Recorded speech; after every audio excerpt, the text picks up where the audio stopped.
तो जय हिंद साथियों, आज हम लोग शुरुआत करने जा रहा है क्लास 10th इकोनॉमिक्स, जिसको हिंदी में कहते हैं अर्थव्यवस्था। इसको अर्थशास्त्र भी कहते हैं। क्या कहते हैं? अर्थशास्त्र भी कहते हैं। ठीक है, अर्थव्यवस्था अर्थशास्त्र। ठीक है, तो इसका परिचय यानी कि अर्थव्यवस्था में कितने चैप्टर है और एग्जाम में अर्थव्यवस्था से कितने नंबर के एग्जाम मतलब कितना नंबर का क्वेश्चन पूछा जाता है, ये हमने आपको पिछले वीडियो में बता दिया। ठीक ना, आज हम लोग चैप्टर शुरू कर रहे हैं। ठीक ना, तो पहला चैप्टर का जो नाम था अर्थव्यवस्था एवं इसके विकास का इतिहास। पहला चैप्टर का नाम क्या था आपका? तो पहला चैप्टर का जो नाम था आपका उसका था अर्थव्यवस्था एवं इसके विकास का इतिहास। अर्थव्यवस्था एवं इसके विकास का इतिहास। अर्थव्यवस्था क्या होता है, इनका विकास कैसे हुआ, उसके बारे में आज पढ़ने वाले हैं। उसके बारे में क्या करने वाले हैं? पढ़ने वाले। उनमें भी जो आपका जो पहला टॉपिक है वो है अर्थव्यवस्था का परिचय। अर्थव्यवस्था का परिचय। अर्थव्यवस्था का परिचय से पहले हम आपको बताना चाहते हैं कि अगर हम आज से 200 साल अगर पीछे जाए, अगर हम आज से 200 साल अगर पीछे जाए, जब भारत पर पूर्ण तरीके से कब्जा अंग्रेजों का था। किसका था? अंग्रेजों का था। तब अगर बात करें जिसके कारण हमारा जो भारत अंग्रेजों का जो गुलाम बना हुआ था, तो तब से लेकर अगर अभी तक की बात करें तो पहले जो अर्थव्यवस्था जो था हमारे देश के अंदर, जितनी भी कमाई होती थी, जितनी भी क्या होती थी, कमाई होती थी, जिस भी क्षेत्र में कमाई होती थी, चाहे वो कृषि के क्षेत्र में हो, यातायात में हो, ठीक है, संचार व्यवस्था सब में हो, तो जितनी भी कमाई होती थी सब किसके हाथ आती थी? तो वो सभी किसके हाथों में जाता था? तो सभी अंग्रेजों के हाथों में जाता था। सभी किसके हाथों में जाता था? अंग्रेजों में हाथों में जाता था, क्योंकि उन्होंने फूट डालो और शासन करो का नीति अपना कर, फूट डालो और शासन करो की नीति को अपना करके भारत की अर्थव्यवस्था को अपने हाथों में ला लिया था। मतलब अपने कब्जे में कर लिया था। कहाँ लग दिया था? अपने कब्जों में कर लिया था। अपने कब्जे में कर लिया था भारत की अर्थव्यवस्था को। भारत की अर्थव्यवस्था को। समय बीता और बीतते गया। समय बीता और बीतते गया और सन 1947 से जब भारत क्या हो गया? आजाद हो गया। समय बीता और बीतते गया और सन 1947 में भारत क्या हो गया? जब आजाद हो गया, तब भारत की जो अर्थव्यवस्था थी वह भारत के हाथों में आ गई। भारत के व्यक्तियों के हाथों में आ गई, मतलब हम लोगों के हाथों में आ गई। हम अपने देश की अर्थव्यवस्था को कैसे, हम अपने देश की अर्थव्यवस्था को कैसे सुधारे, उसमें कैसे बढ़ोतरी कर सकते थे, वो बस अब किसके हाथों में आ गई थी? तो हमारे हाथों में आ गई थी। मतलब हमारे देश की जनता के हाथों में आ गया था। हमारे देश की जनता के हाथों में आ गया था। ठीक ना, तो अर्थव्यवस्था होता क्या है, तो आज इसको जानते हैं। ठीक है, तो हम जितने भी काम काज करते हैं, हम जितने भी काम काज करते हैं, उससे जो पैसे अर्जित होते हैं, मतलब पैसे की जो कमाई होती है, वो भी एक अर्थव्यवस्था का हिस्सा हो जाता है। वो भी क्या होता है? अर्थव्यवस्था का हिस्सा हो जाता है। अर्थव्यवस्था क्या होता है? हिस्सा हो जाता है। हम जो काम करते हैं और भी बहुत सारे जो काम होते हैं, कृषि जो करते हैं, रोजाना बहुत सारे गाड़ी घोड़े चलते हैं, मोबाइल फोन का यूज करते हैं, तो लैपटॉप का यूज करते हैं, तो जो बिजली का यूज करते हैं, जो वस्तुएं मार्केट में करते हैं, इससे जो कमाई होती है सब अर्थव्यवस्था के अंतर्गत रखा जाता है। सब किसके अंतर्गत रखा जाता है? सभी चीजों को अर्थव्यवस्था के अंतर्गत रखा जाता है। अर्थव्यवस्था के अंतर्गत रखा जाता है। कमाई अच्छी होती है तो हम कहते हैं हमारी आर्थिक स्थिति क्या है? अच्छी है। कमाई अगर अच्छी होती है तो हम क्या कहते हैं? हमारी आर्थिक स्थिति क्या है? अच्छी है। अगर कमाई अच्छी नहीं होती तो हम लोग कहते हैं हमारी आर्थिक स्थिति क्या भी खराब है। क्या है? खराब है। उसी प्रकार तो देश का होता है। उसी प्रकार क्या होता है? देश का होता है। अगर हम लोग वस्तुओं का उत्पादन अधिक करते हैं और उत्पादन अधिक करने के बाद वस्तुओं का उत्पादन अधिक करते हैं, उत्पादन करने के बाद जब उसकी बिक्री भी क्या होती है? ज़्यादा होती है, और हम अगर टैक्स अच्छी मात्रा में भरते हैं तो सरकार के पास भी क्या होता है? सालाना मुनाफा होते रहता है। क्या होता है? मुनाफा होता है। तो वो लोग कहते हैं हमारे राज्य की या हमारे देश की इस बार की जो इनकम जो आई है वो थोड़ी क्या है? बड़ी। वो क्या है? बड़ी। जो हम लोग कहते हैं कि जीडीपी, ग्रॉस डोमेस्टिक प्रोडक्ट जो कहते हैं, सकल घरेलू उत्पाद क्या कहते हैं? इस बार बढ़ी। इस बार क्या है? बढ़ी, क्योंकि वस्तुओं का उत्पादन ज्यादा हुआ और वस्तुओं की बिक्री भी क्या हुई? ज्यादा हुई। क्या हुई? ज्यादा। तो ये सभी अर्थव्यवस्था में आते हैं। किसमें आते हैं? अर्थव्यवस्था में आते हैं। तो बात रहा कि अर्थव्यवस्था की अगर परिभाषा की अगर बात करें, अर्थव्यवस्था कहते किसे? अर्थव्यवस्था कहते किसे? तो सुनिए, अर्थव्यवस्था एक ऐसा तंत्र या ढांचा है। अर्थव्यवस्था एक ऐसा तंत्र या ढांचा है जिसके अंतर्गत विभिन्न प्रकार की आर्थिक क्रिया, मतलब कि पैसे से संबंधित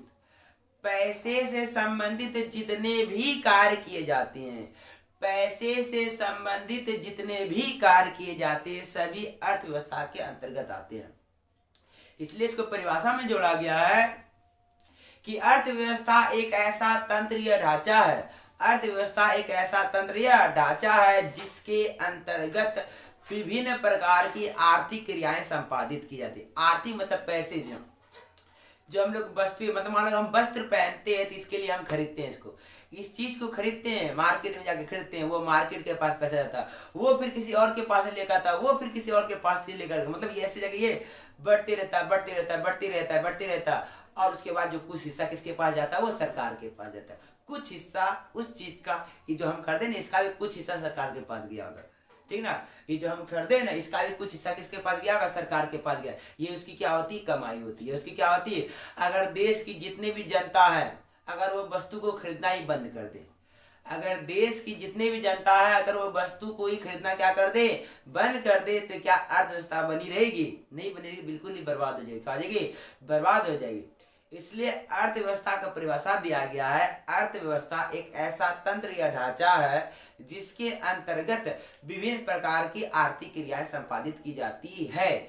जैसे कि कृषि जो करते हैं ये भी अर्थव्यवस्था का अंतर्गत है, यातायात जो होता है ये भी अर्थव्यवस्था का अंतर्गत है, ठीक है ना, सेवाएं जो होती है ये भी अर्थव्यवस्था का अंतर्गत है, बैंकिंग होता है, स्कूल होता है, कॉलेज होता है, ये सभी अर्थव्यवस्था का अंतर्गत आते हैं। जो सड़क सब होते हैं, जो कि जल मार्ग होते हैं, मतलब जितने भी चीज जिससे पैसे अर्जित होती है, पैसे की कमाई होती है, अर्थव्यवस्था कहलाता है। क्या कहलाता है, अर्थव्यवस्था कहलाता है। क्या कहलाता है, अर्थव्यवस्था।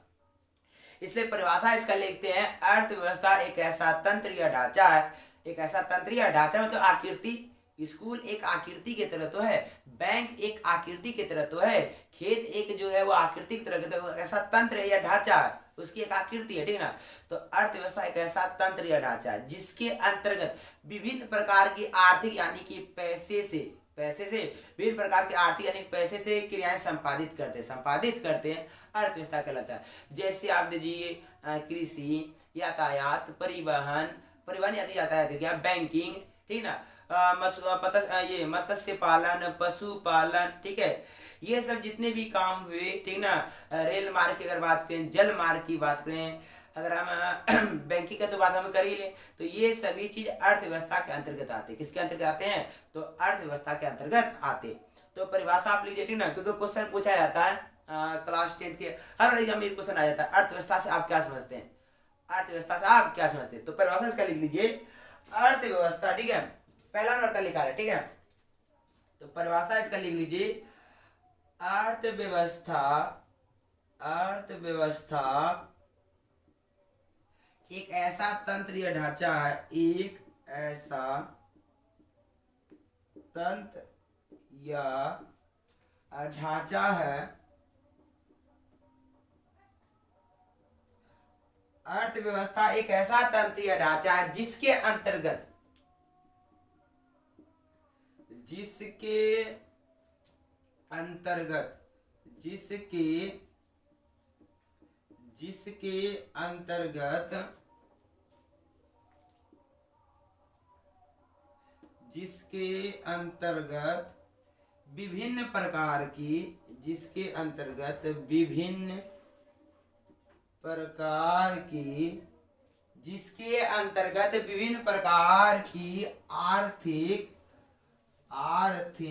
जिसके अंतर्गत विभिन्न प्रकार की आर्थिक क्रियाएं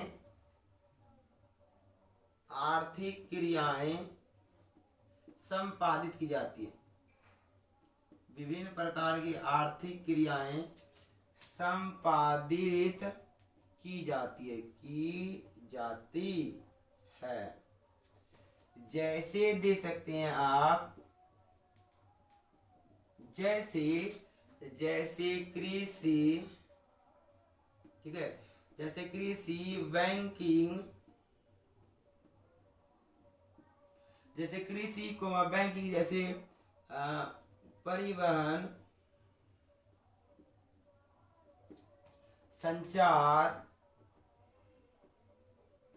आदि दे सकते हैं, क्योंकि बहुत कुछ इसके अंदर आता है, ठीक है। तो ये आपका अर्थव्यवस्था का परिभाषा। और जैसे कि अर्थव्यवस्था एक ऐसा तंत्र या ढांचा है जिसके अंतर्गत हम विभिन्न प्रकार की पैसे संबंधित आर्थिक क्रिया करते हैं। स्कूल बना है तो शिक्षक स्कूल जाते हैं, पढ़ाते हैं, महीना होता है, पैसा मिलता है, उसकी आर्थिक क्रियाएं संपादित हो जाती है। स्कूल बना है, टीचर जाते हैं पढ़ाते हैं पैसे कमाते हैं, तो उसकी आर्थिक क्रियाएं क्या होती है, संपादित होती है। ठीक है। सड़क बना है और गाड़ियां भी बनी है, तो जो मनुष्य होते हैं वो सड़क पर अपनी गाड़ी को चलाते हैं, लोगों को सेवा देते हैं, लोगों क्या देते हैं, सेवा देते हैं, परिवहन का जो काम करते हैं, तो उससे उसकी रोजाना की कमाई होती है, उसका घर परिवार चलता है, उसका घर परिवार क्या होता है, चलता है, तो उसकी आर्थिक क्रियाएं ना संपादित हो रही है रोजाना का। ठीक है। तो स्कूल कॉलेज, ये बैंक से भी लोन लेते हैं, बैंक से भी हम लोग क्या लेते हैं, लोन लेते हैं, कर्ज लेते हैं। और बैंक में खुद कौन करता है, इंसान काम करता है। बैंक में खुद कौन काम करता है, तो इंसान काम करता है। तो इंसान जो काम करता है उस बैंक में काम करने के कारण उसकी आर्थिक क्रियाएं संपादित होती है। इसलिए ये भी क्या है, एक अर्थव्यवस्था का तंत्रीय ढांचा। तंत्रीय क्या है, ढांचा। मत्स्य पालन करते, कृषि करते, कृषि के लिए किसकी जरूरत होती है, खेत की। कृषि करने के लिए किसकी जरूरत होती है, क्या हम आसमान में खेती करते हैं, हवा में खेती करते हैं, नहीं ना, हम तो मिट्टी में खेती करते हैं। तो मिट्टी का एक तंत्र या ढांचा जिसपे खेती करते हैं, उत्पादन होता है, काटते हैं, बेचते हैं, पैसा कमाते हैं। तो इससे हमारी क्या होती है, आर्थिक स्थिति बढ़ती है ना। तो आर्थिक क्रियाएं जो संपादित करती है उसी को तो हम लोग क्या कहते हैं, अर्थव्यवस्था कहते हैं। क्या कहते हैं, अर्थव्यवस्था। तो ये बात आप लगता है हम समझ गए। ठीक है, क्या बात समझे ना। अर्थव्यवस्था एक ऐसा तंत्र या ढांचा है जिसके अंतर्गत विभिन्न प्रकार की आर्थिक क्रियाएं संपादित की जाती है, जैसे कृषि, जैसे परिवहन, जैसे संचार व्यवस्था। जैसे संचार व्यवस्था क्या करते हैं ना, जैसे संचार व्यवस्था दे दिया, जैसे कृषि दे दिया, जैसे क्या दे दिया, आपका बैंकिंग दे दिया, सब क्या, अर्थव्यवस्था का तंत्र है, यह ढांचा है। ठीक है, बात समझ गया। तो अगला जो आपका टॉपिक है वो है आर्थिक क्रियाएं। वो क्या है, पहला हम लोग देखा, दूसरा आपका क्या है, तो दूसरा जो आपका पॉइंट है वो है आर्थिक क्रिया। दूसरा आपका पॉइंट क्या है, आर्थिक क्रियाएं। आर्थिक क्रिया, तो ये आर्थिक क्रियाएं क्या होता है उसको समझते हैं। ठीक है, ये आर्थिक क्रियाएं क्या होता है उसको समझते हैं। ठीक है, ठीक है, नाम से ये आर्थिक क्रिया में क्वेश्चन पूछा गया। ठीक है, नाम से हमको लगता है ना, आर्थिक मतलब होता है पैसे से होती है। आर्थिक मतलब किससे होता है, पैसे से। और क्रिया मतलब होता है काम। आर्थिक मतलब पैसा, क्रिया यानी कि काम। आर्थिक यानी कि पैसा और क्रिया यानी कि काम। ठीक है, तो परिभाषा इसका बोलते हैं कि मनुष्य की वे सभी क्रियाएं जिससे उसे आय की प्राप्ति होती है। मनुष्य की वे सभी क्रियाएं जिनसे उन्हें आय की प्राप्ति होती है। आय यानी कि पैसा, आय यानी कि क्या, पैसा। तो मनुष्य की वे सभी क्रियाएं जिनसे उन्हें आय की प्राप्ति होती है, पैसे की प्राप्ति होती है, आर्थिक क्रियाएं कहलाता है। मनुष्य की वे सभी क्रियाएं जिनसे उन्हें आय की प्राप्ति होती है, आर्थिक क्रियाएं कहलाती है। आर्थिक क्रियाएं कहलाती है। सवेरे सवेरे उठ जाते हैं हम लोग, जाते अपने कामों पर जाते हैं, तो हम लोग जो अपने कामों को करते हैं और काम करने के बाद जो हमको पैसा मिलता है, काम करने के बाद हमको क्या मिलता है, जो पैसा मिलता है वो मेरा आर्थिक क्रिया हुआ। क्या हुआ, आर्थिक क्रियाएं। वो क्या कहते हैं, उसको हम क्या कहते हैं, आर्थिक क्रिया कहते हैं। जिससे पैसा मिले, ठीक ना, उसी कहते हैं आर्थिक क्रिया। अब रात भर दिन भर सो गया, क्या वो आर्थिक क्रिया हुआ आपका, आराम से सोए एकदम मस्त, क्या, तो क्या उससे कोई पैसा मिलता है क्या सोने से कोई पैसा मिलता है, हाँ बैठ गया आराम से, बैठे, क्या कोई पैसा मिलता है इससे, कैसे कोई पैसा मिलता है, नहीं। जिससे आर्थिक क्रियाएं हो, जिससे क्या हो, पैसे मिले, आर्थिक क्रिया। ठीक ना, तो मनुष्य की वे सभी क्रियाएं जिससे उन्हें आय की प्राप्ति होता है उसी का आर्थिक क्रिया कहते हैं। सोना, उठना, जगना, खेलना, कूदना, हंसना ये आर्थिक क्रिया नहीं कहलाता है। बस में आ रहा है ना।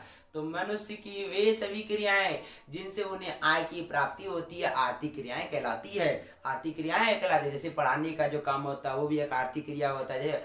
जैसे हम किसी दुकान में, होटलों में काम करते हैं, क्या कोई बाहर कमाने के लिए जाते हैं, कोई विदेश कमाने के लिए जाते हैं, कोई दूसरे राज्य कमाने के लिए जाते हैं, कोई कुली का काम करता है, कोई ठेला चलाता है, कोई सब्जी बेचता है, तो कोई जूता पॉलिश करता है। मतलब सबकी अपनी अपनी कामें होते ना। तो मनुष्य की वो सभी क्रियाएं जिनसे उन्हें पैसे की मतलब आय की प्राप्ति होती, क्या कहलाता है, वो आर्थिक क्रिया कहलाता है। ठीक है, परिभाषा लिख देते हैं, आप नोट कर लीजिएगा। ठीक है, दूसरा क्या, आर्थिक क्रिया। तो क्या लिखेंगे, मनुष्य की वे सभी क्रियाएं मनुष्य की वे सभी क्रियाएं मनुष्य की वे सभी क्रियाएं जिनसे जिनसे उसे आय की प्राप्ति होती, आय यानी कि पैसा, जिनसे उन्हें आय की प्राप्ति होती है, मनुष्य की वे सभी क्रिया जिनसे उन्हें आय की प्राप्ति होती है आर्थिक क्रिया कहलाती है। आर्थिक क्रियाएं कहलाती है। आर्थिक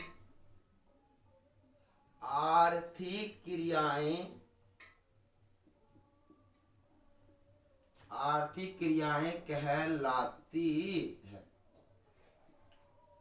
तो मनुष्य की वे सभी क्रियाएं जिनसे उन्हें आय की प्राप्ति होती है आर्थिक क्रियाएं कहलाती है। जैसे क्या कह दे सकते हैं, इसमें क्या क्या काम होता है? जैसे दे सकते हैं क्या, जैसे दे सकते हैं, जैसे परिवहन का काम,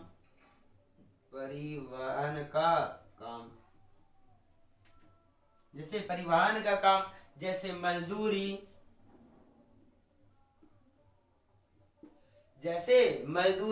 ये सब क्या उसकी आर्थिक क्रिया जिससे उसकी आगे प्राप्ति थे। परिवहन का काम तो मजदूरी, तो दे सकते हैं हम लोग क्या, तो शिक्षण का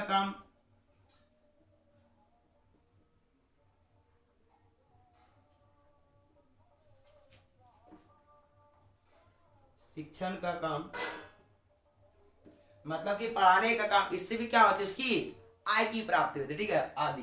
तो बहुत सारे ऐसे काम होते हैं जो कि मनुष्य रोजाना अपने जीवन में करते हैं और अपने घर परिवार को चलाते हैं, तो उनसे उसकी आय की प्राप्ति होती है, वो क्या कहलाता है, आर्थिक क्रिया कहलाता है। तो परिभाषा आप समझ गए, मनुष्य की वे सभी क्रियाएं जिनसे उन्हें आय की प्राप्ति होती है आर्थिक क्रिया कहलाती है, ठीक है। तो ये बात को हमको लगता है आप समझिए, ठीक है। तो अगला जो टॉपिक है उसको देखते हैं, ठीक है। इसी तरह हम लोग जो चैप्टर पढ़ेंगे और टॉपिक बाय टॉपिक पढ़ेंगे, एक एक लाइन में नहीं पढ़ाने वाला, ठीक है। टॉपिक बाय टॉपिक पढ़ेंगे, जो ऑब्जेक्टिव होगा उसको भी हम लिखाते हैं, ठीक ना, और जो सब्जेक्ट होगा उसको समझा के परिभाषा हम लिखाते हैं, ठीक ना। तो आइए तीसरे बात पे। तीसरा बात क्या आपका, उपनिवेश का, ठीक है।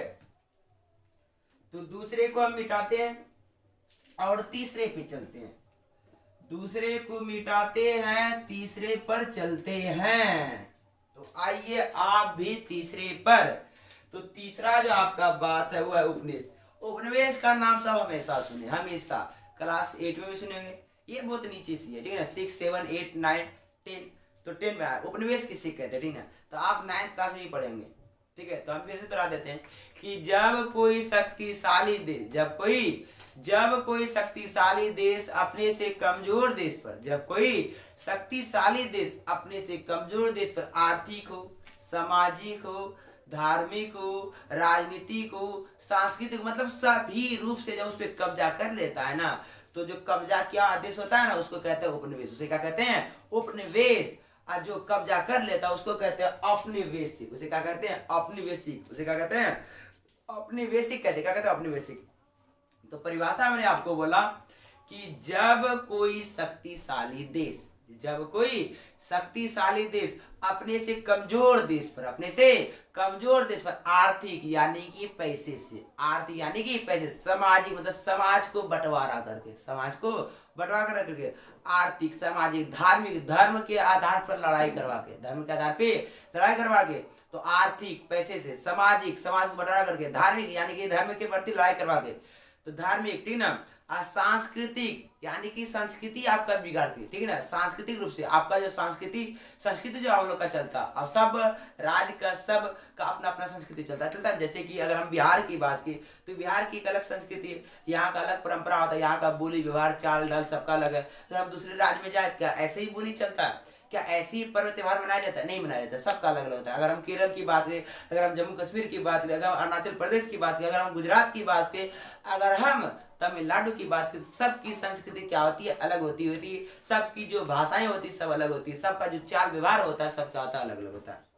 तो सांस्कृतिक रूप से और राजनीति मतलब फूट डाल और शासन करो, जो अंग्रेज का बहुत पहले चल दे रहा है, राजनीतिक, तो ये सभी रूप से जब उस पर पूरा तरीके से कब्जा कर लेता कि जकड़ लेता कि वो उभर ना सके, तो वो जकड़ा हुआ देश क्या कहलाता, उपनिवेश कहलाता।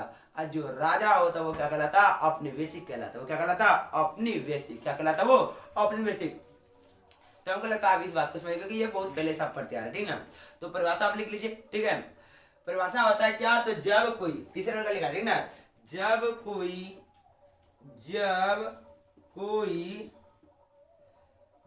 कोई शक्तिशाली देश, जब कोई शक्तिशाली देश, जब कोई शक्तिशाली देश,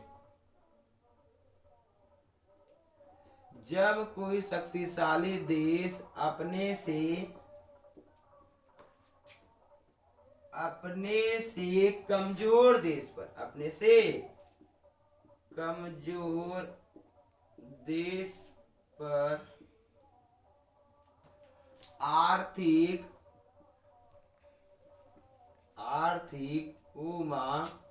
सामाजिक धार्मिक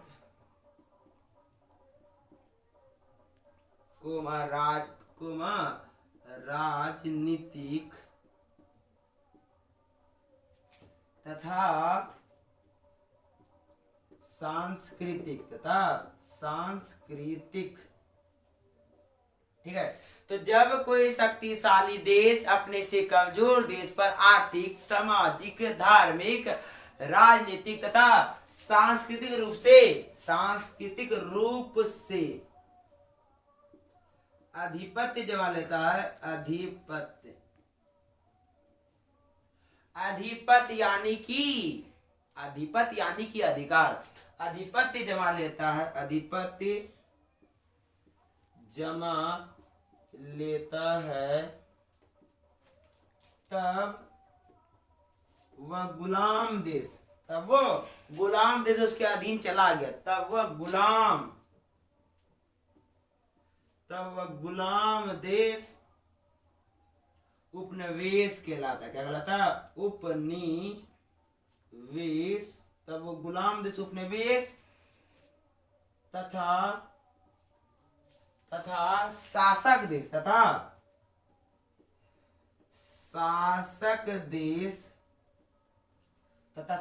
देश औपनिवेशिक कहलाता है। तथा शासक देश कहलाता, तथा शासक देश औपनिवेश कहलाता,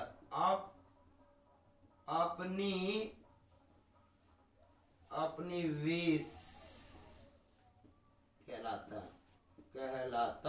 है, ठीक है। तो हमने 3 और 4 दोनों परिभाषा एक में मिला, ठीक ना, दोनों परिभाषा आप एक ही दे सकते हैं, ठीक है। परिभाषा हमने बोला कि जब कोई शक्तिशाली देश अपने से कमजोर देश पर आर्थिक, सामाजिक, धार्मिक, राजनीतिक तथा सांस्कृतिक रूप से आधिपत्य जमा लेता है, तब वो गुलाम देश, उपनिवेश और शासक देश, और शासक जो स्थापित किया है, शासक देश औपनिवेश कहलाता है। क्या कहलाता, औपनिवेश। क्या कहलाता, औपनिवेश या औपनिवेशिक या उपनिवेशवाद कहलाता है, ठीक है। तो हमने परिभाषा लिख दिया। उदाहरण के तौर पर आप दे सकते हैं भारत का, जैसे अंग्रेजी शासन का, जैसे अंग्रेजों के अधीन भारत 200 सालों तक रहा। कितने सालों तक, 200 सालों तक रहा, ठीक है। जैसे भी दे देते हैं,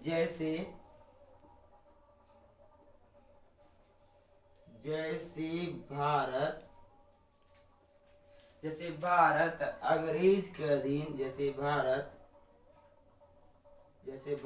अंग्रेज के अधीन, जैसे भारत अंग्रेज के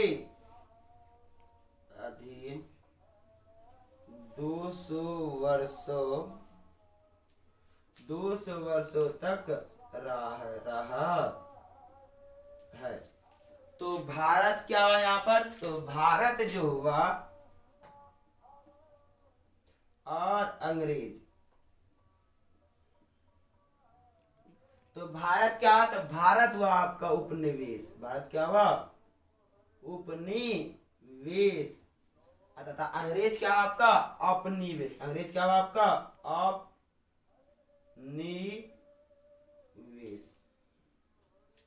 ठीक है। तो आज जो आपका मुख्य रूप से टॉपिक था वो कितने थे, 4। कितने थे, 4। पहला अर्थव्यवस्था का परिचय हमने आपको बता दिया। आर्थिक क्रियाएं किसे कहते हैं वो हमने बता दिया, ठीक है। अर्थव्यवस्था परिभाषा बता, उदाहरण दे दिया। उपनिवेश किसे कहते हैं वो बता दिया, और अपनिवेश किसे कहते हैं वो भी बता दिया, ठीक ना। तो आज की क्लास यहीं तक चलने देते, ठीक ना। पूरा वीडियो देखने के लिए धन्यवाद। तो आगे की वीडियो अगली क्लास में